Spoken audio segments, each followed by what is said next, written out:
listening to the Caps, Locks, and Chair Shots podcast. Good morning, good afternoon, or good evening, one and all, whenever and wherever you may be listening to us. You have your ears tuned in on the Caps, Locks, and Chair Shots podcast. We are doing our Survivor Series recap show. Joining me, as always, is the future voice of Southeast Asia and hopeful MMA fighter. He's the muscle of the podcast, the one, the only, the Jaime. What's up, wrestling fans? I survived the weekend, so let's talk about it.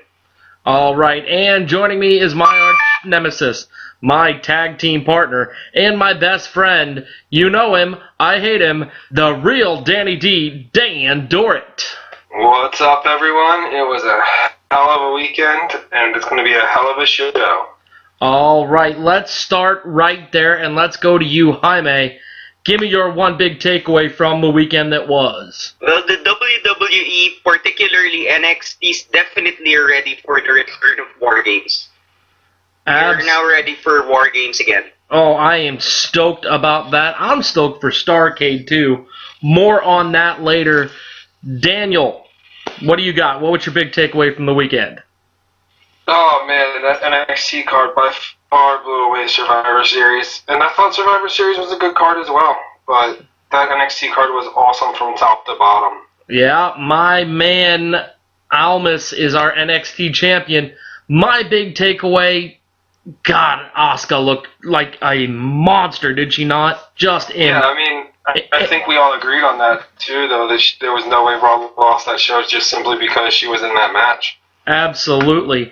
And those takeaways are brought to you by Global Gym America Corp., where we're better than you, and we know it. With on-site cosmetic surgery and our personal alteration specialists, we guarantee we will make you hate yourself enough to fix yourself. Tell Reggie you want to turn it up high because you want to burn and receive 10% off your first month's membership. Now, let's move on to our first question, and it will be the first match we break down. We're going to skip around a little bit on the card. Let's go with Shield versus the New Day. First question, Roman wasn't wearing a Raw shirt. Is that a big deal, Jaime? Well, it's the same thing as the main event when John Cena didn't wear a SmackDown shirt. I think it's either megastar privilege or... I'm not really sure why he didn't, because during the Siege Part 2, he wore a shirt, right? Maybe they didn't have one in his size? I think it was more so like Seth and Dean can get away with it because of their ring attire, and it doesn't really go with Roman's ring attire because he's always wrestled in the vest. Like, when's the last time you saw him not wrestle in the vest? But he could have worn it with cut-out sleeves, like how Triple H did with his own shirt. Yeah, have he? But no, I mean, that's not... Roman just wears the vest. Like, he doesn't wear anything but it. Yeah, he doesn't wear a shirt underneath. Could like, we... I get what you're saying, but it's just, I don't know, it's Roman. Could we have seen him maybe wear like a Raw armband or something? Yeah, I mean, he could have had on something red.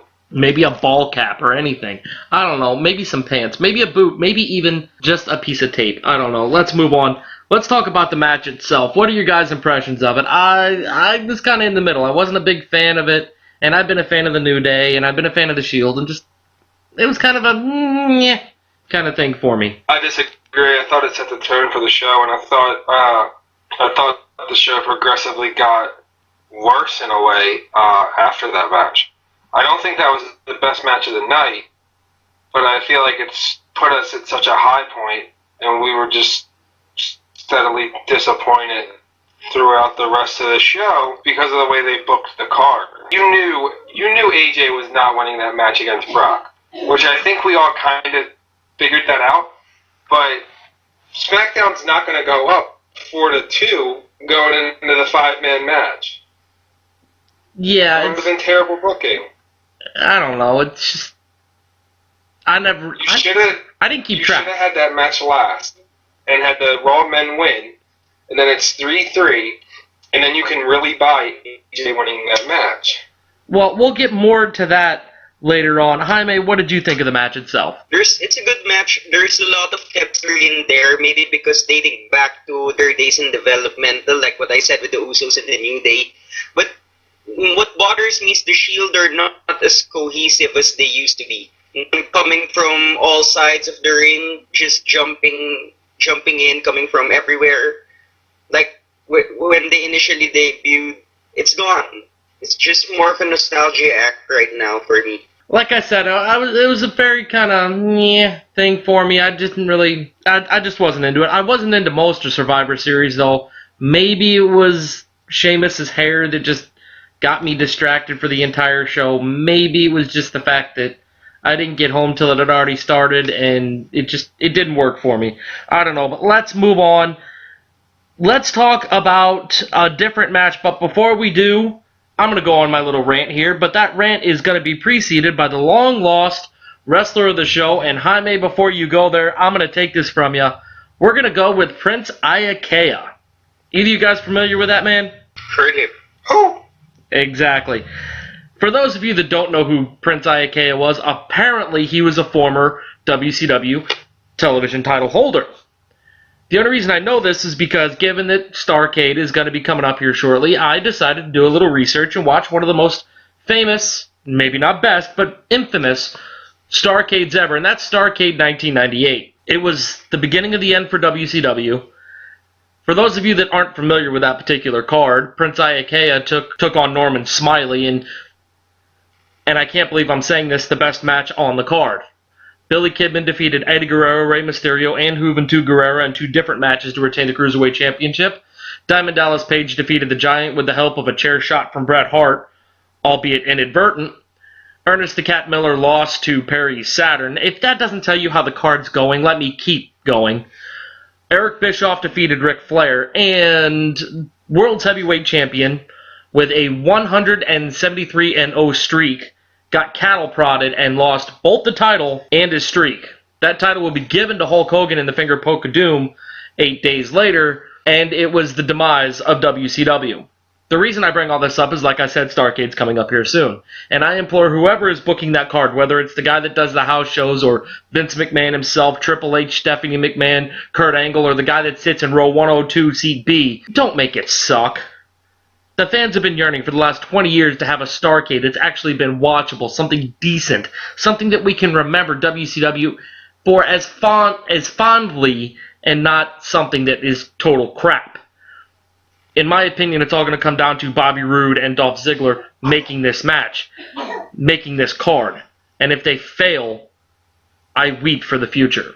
But that's my 2 cents on Prince Iaukea and the long-lost wrestler of the show. And that long-lost wrestler of the show is brought to you by a new show on Bongle called Real Crimes of Trenton, Illinois. If you want to find out who molested the Jenkins calf, who stole the mayor's cigar lighter, or what culprit is behind the missing donuts in the cop shop, tune in every January at 8 p.m. on Bongle for all of your television needs. Now, let's move on. Let's go to the one of the other tag team matches tonight, The Bar versus the Usos. Was Sheamus's hair the most wild thing in that match? It was the most Sheamus thing. I mean, it had white tips. I thought we were done with frosted tips in the mid-2000s. Oh, you, sir, are obviously so wrong. Well, my sense of style kind of died when the Backstreet Boys did, but I digress. Let's talk about the match itself. What'd y'all think? I thought it was match of the night. What stood out to me is that Cesaro doesn't really have that much it factor or a top star guy. He's a good tag team guy, but now after this match, it's a good match, by the way. I don't see him going beyond being a tag team specialist. That's a pretty hot take there, Jaime. Dan, do you agree?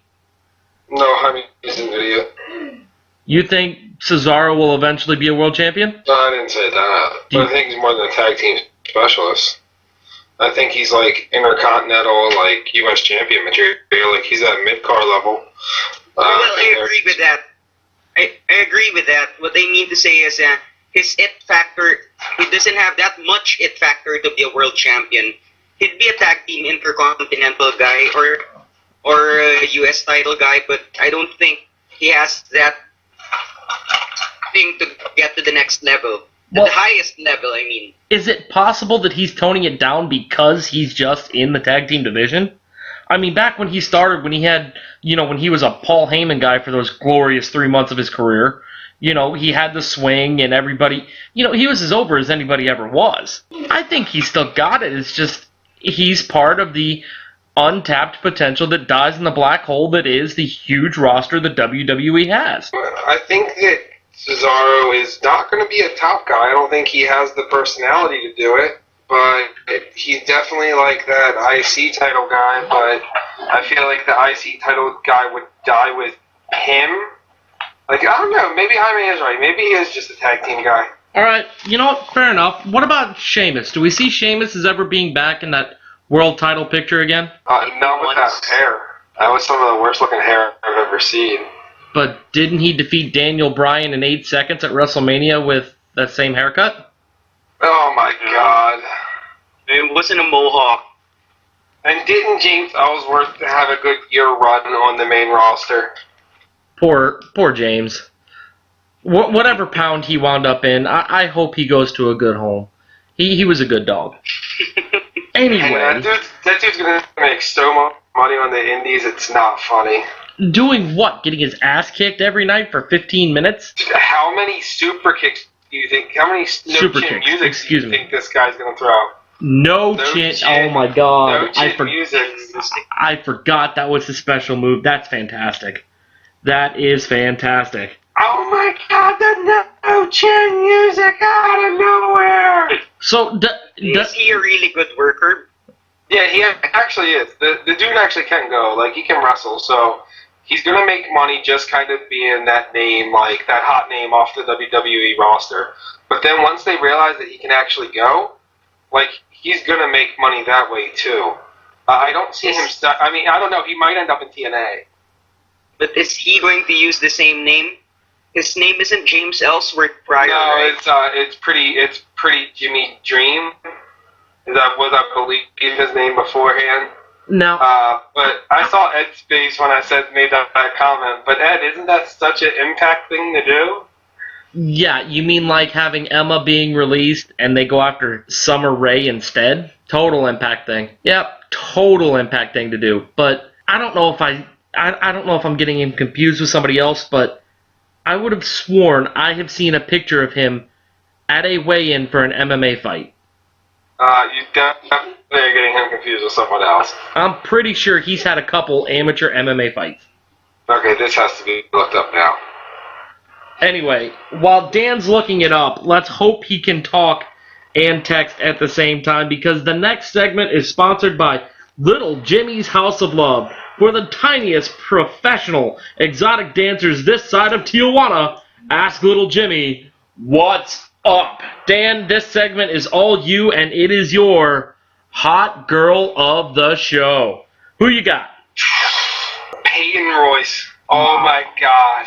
Okay, so Peyton Royce is hot, but TakeOver, her ring attire, her whole appearance, her whole self, like, she just took herself to another level. I'm so happy she was not wearing that thing that she normally wears.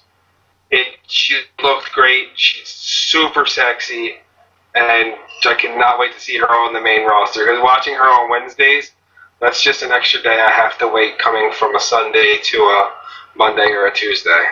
Okay. On a scale of 1 to Tori Wilson, where do you put Peyton Royce? She's like an 8 or a 9. And just to clarify, who would be like a 5 there? Are we talking like Rosemary's a 5, Sienna's a 5, Emma's a 5? Who's Bailey? Well, I mean, so here's the other thing about Peyton Royce, too, that accent. So like, she's like an 8 or a 9. Emma's like about a 7. But yeah, I mean, and Billie Kay is probably about like a 6 or a 7. And Billie Kay would not be that hot if she didn't have that accent.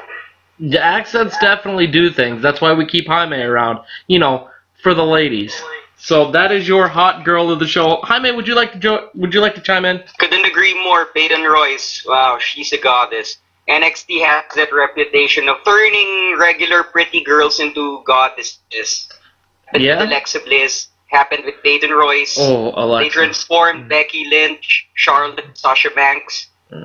Not Bayley's their failed project in the looks department. interesting you went with Charlotte there.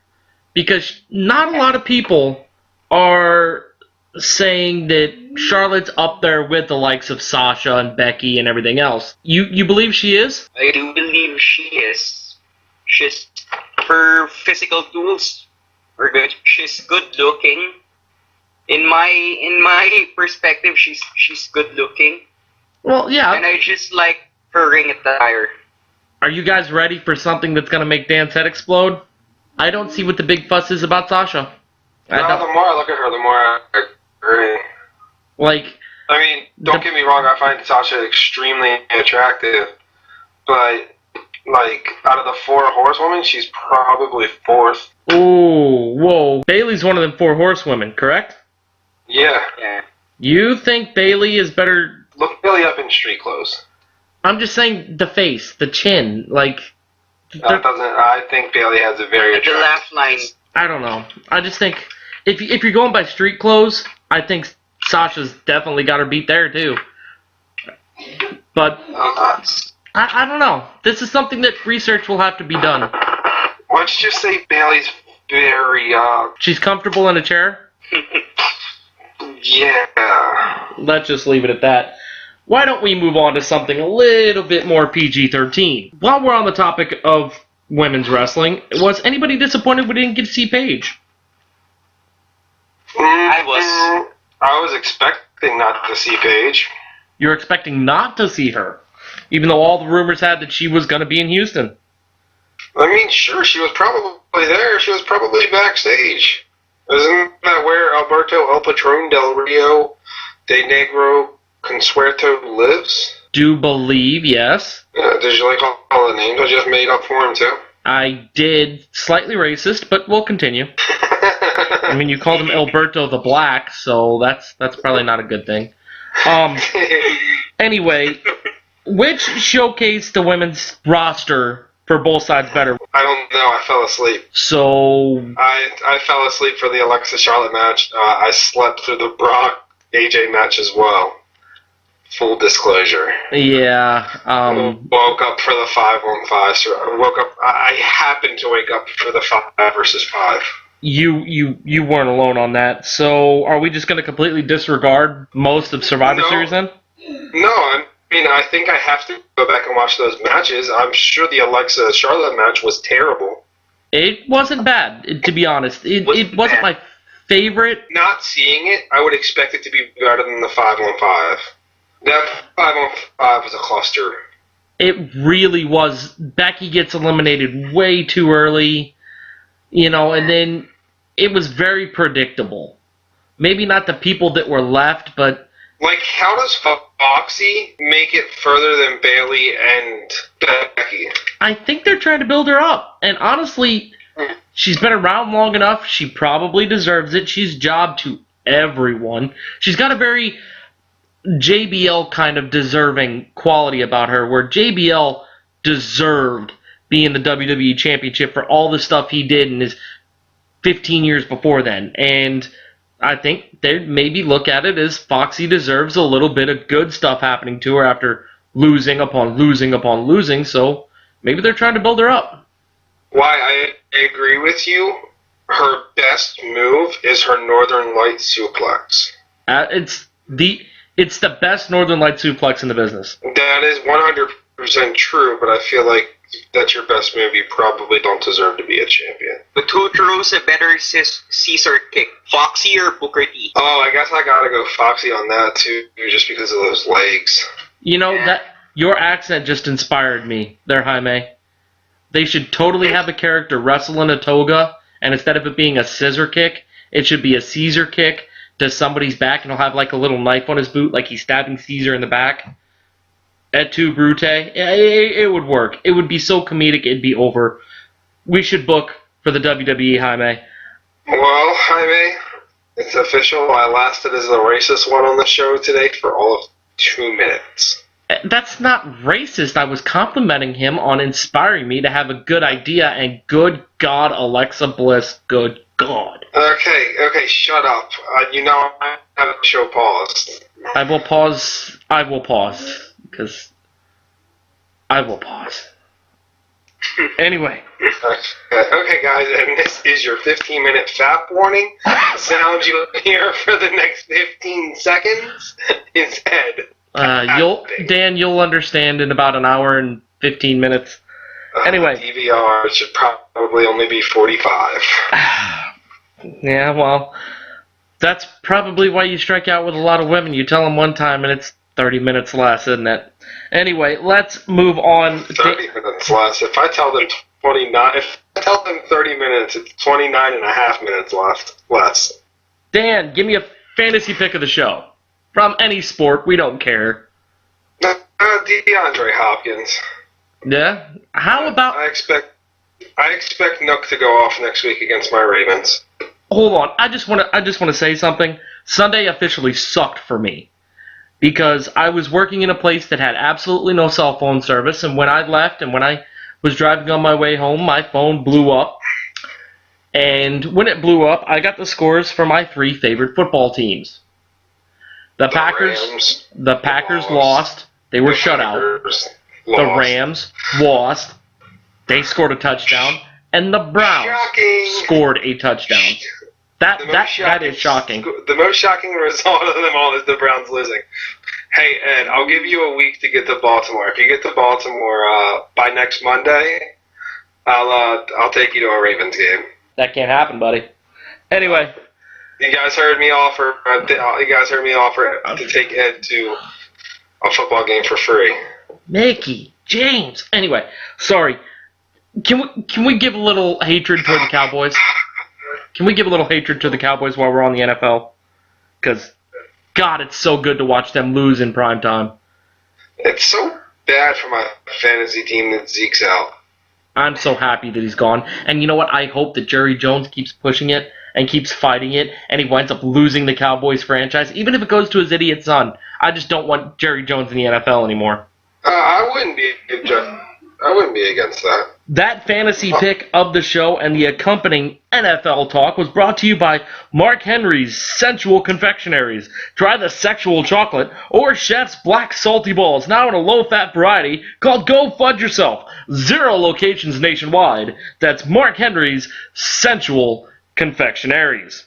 Now, let's talk about one of the 2-ish main events last night, and that was the champion versus champion, Brock Lesnar versus AJ Styles. Let's start first. Was having AJ in this match the right move? Yeah, they saved Ginger for the India tour. It was the right move because it works. AJ carried Brock in some sense because if it were Jinder, you're going to have one limited guy in the ring and one guy who chooses to be limited in the ring. So it's going to be a boring match. It promised to be a boring match at start, but when it became AJ, it became more entertaining. I think somebody in our writer section said that they made it look more like a fight than a match. Well, I think that was what they should have gone for, because in a match, I don't think AJ would have stood a chance against Lesnar. But in a fight, it's possible. Was Brock's leg... Hold on. I ain't done with the question.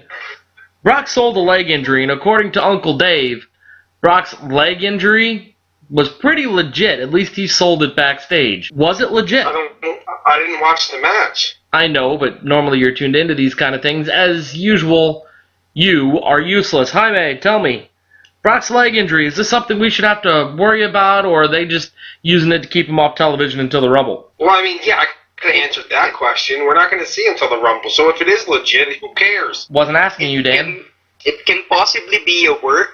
Yeah, you're correct. It might be keeping him off till the Rumble. There's also the possibility of big guys having bad legs. You know how Lars Sullivan, who's pretty much the same size as Brock, always wears that leg brace despite not having a leg injury? I think they're just built to have bad legs. Well, you're that size. Name one big guy that hasn't had a knee injury. Exactly. All right, let's move on from that just abomination. Let's talk about the other champion versus championship match. The Miz, Baron Corbin. Corbin got the win. Repercussions were felt on Raw this week. What'd y'all think of that match? I was really surprised the Miz didn't go over. He had to lose. Corbin couldn't withstand the loss the way the Corbin Miz was could. just such an extra heel for no reason. That's what we need, I love the fact that they have Maurice there and all that, but he was just so extra as the heel that I was like, oh, okay, he's actually going to lose this match. Miz is going to go over in a babyface type style. But I agree with you. Corbin needed to win more than the Miz did. So what you're saying is his actions surprised you. In a way, yeah. I know I shouldn't be surprised, but So you were surprised at something that happened on a pay-per-view, and that's a good thing, right? yeah. Jaime, your man won. Very When you funny. say your man, is there something that we need? Are you breaking news? Is our own Jaime dating Baron Corbin? No, not my pick, because I picked The Miz during the predictions, One of my Well, favorites yeah, but won. Okay, it's clear.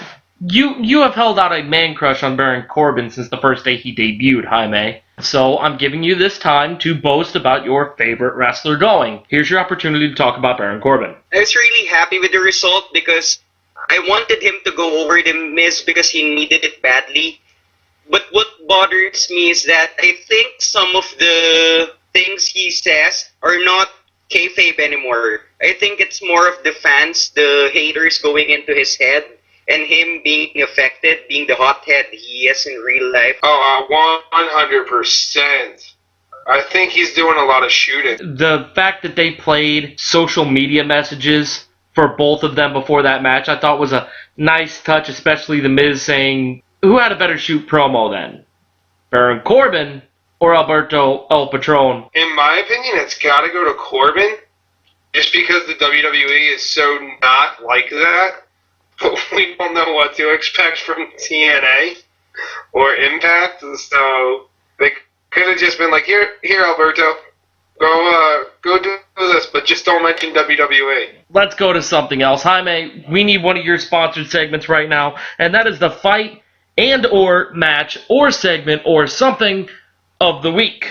What do you got? The War Games match itself was great, but it wasn't the match of the night for me. The match of the night was Andrade Cien Almas versus Drew McIntyre.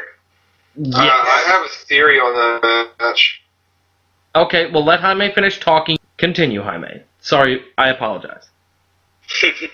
Yeah, because nobody really expected Andrade Cien Almas to win because they expected Drew to drop the title to anyone from the Undisputed Era or anyone like Roderick Strong or whoever else, but not to Andrade Cien Almas. It was kind of a surprising moment, but I think the Velveteen Dream versus Aleister Black can also make its case for Fight of the Week.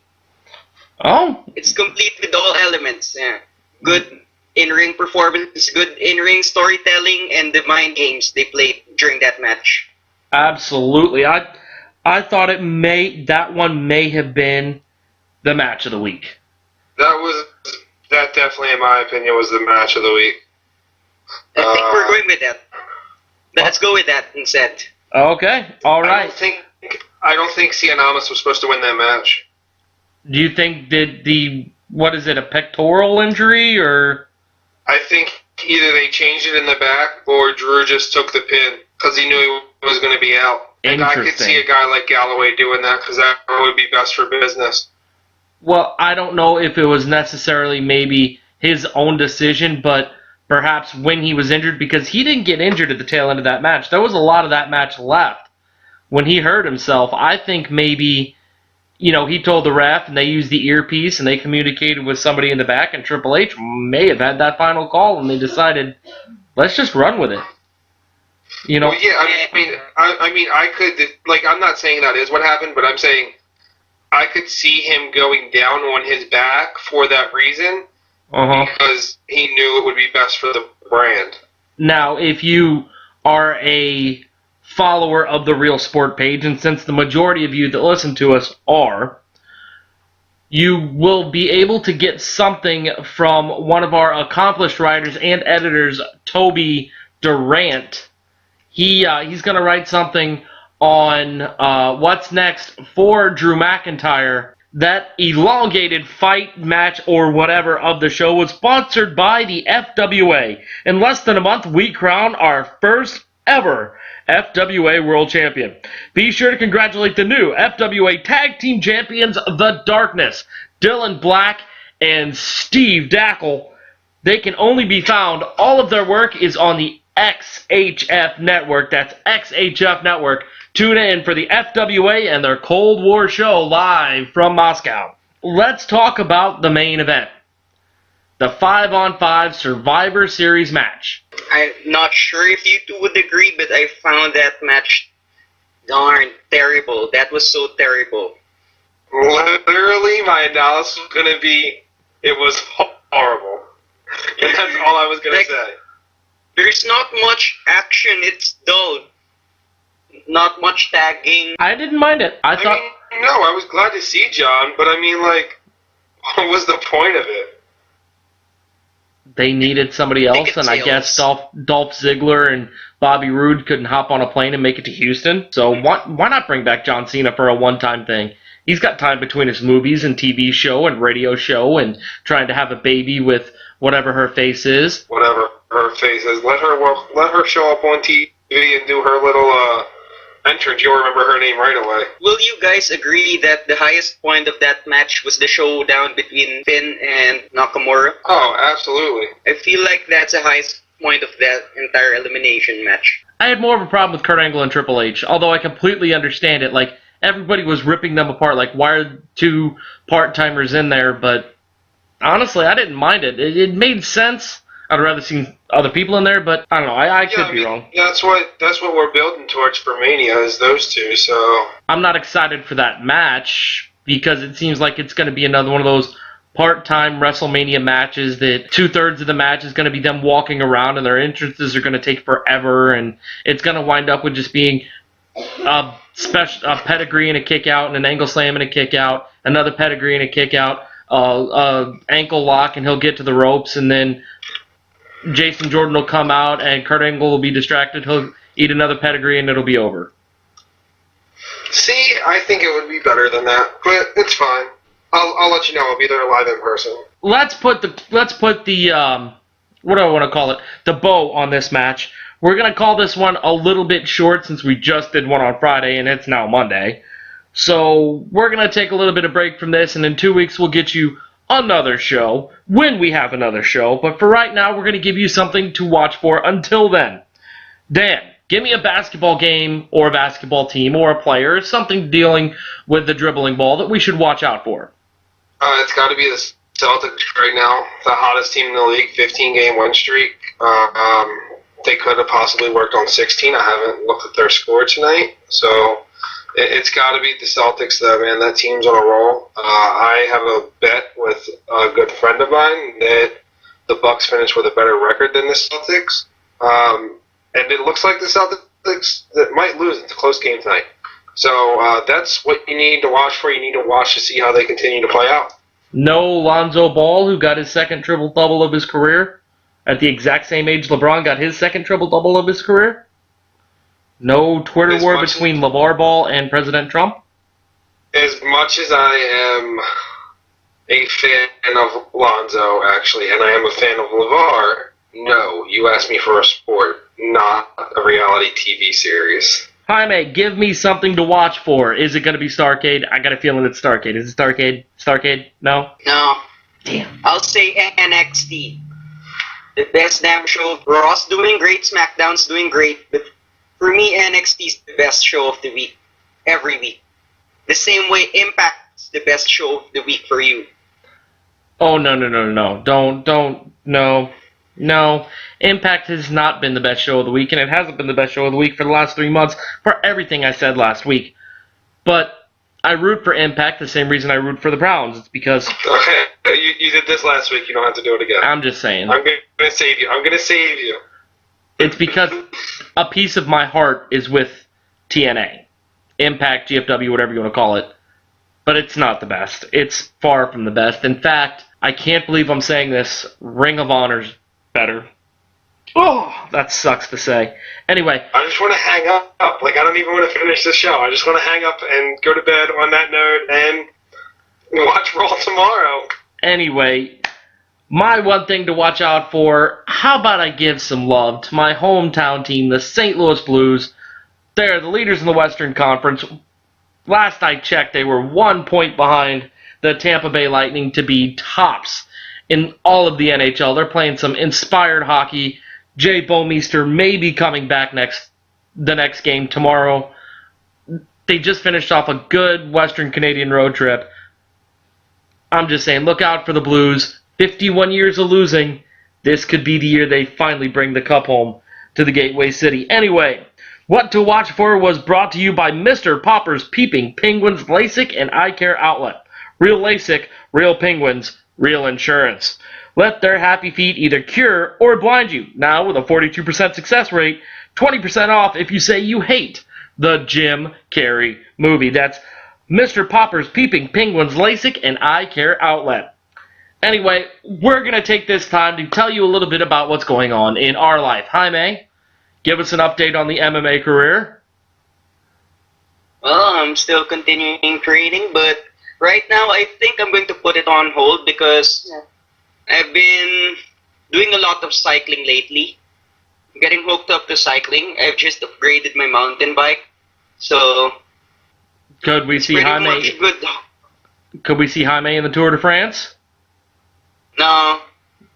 Well, good. At least we know you won't be doing steroids. Maybe in the Red Bull games, but it's a long shot. But I can dream, right? Hey, if Dan can get laid, you can do that. Just saying.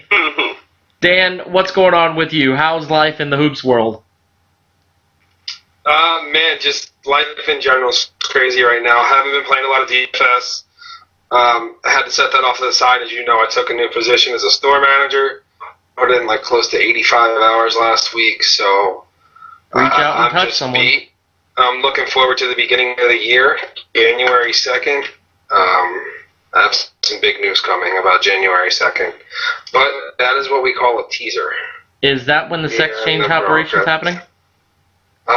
No, and even you are going to have to wait to find out. Just stay tuned. That in broadcasting is what is called a teaser, and you should try it sometime. Yeah, no thanks. I like giving people what they want when they want it. I'm a man of the people. How do you think I keep our five listeners always coming back? Whoa! Ho! 6. We have 6. I apologize. I forgot I did get your mom to subscribe last week. Well, that's a pretty neat trick since my mom passed away about 11 years ago, so thank you for rubbing salt in that old wound. I guess I can't be funny all the time. Anyway, what you can look forward for me, I got some big news of my own. I recently accepted a position at the Noble County Journal. So stay tuned to pages 10 and 11 for the Noble County Journal. You will find me covering Shenandoah and Caldwell high schools. Also, you may get another podcast, What's Going On in Noble County High School Sports. Still in pre-production on that. That may or may not happen, so just stay tuned. We'll have a special channel for that. But, as always, good things must come to an end. And this one is coming to an end. So, we'd like to thank you all for listening. And as always, if you're not down with the Caps, Locks, and Chair Shots podcast, I got 2 words for you. Keep listening.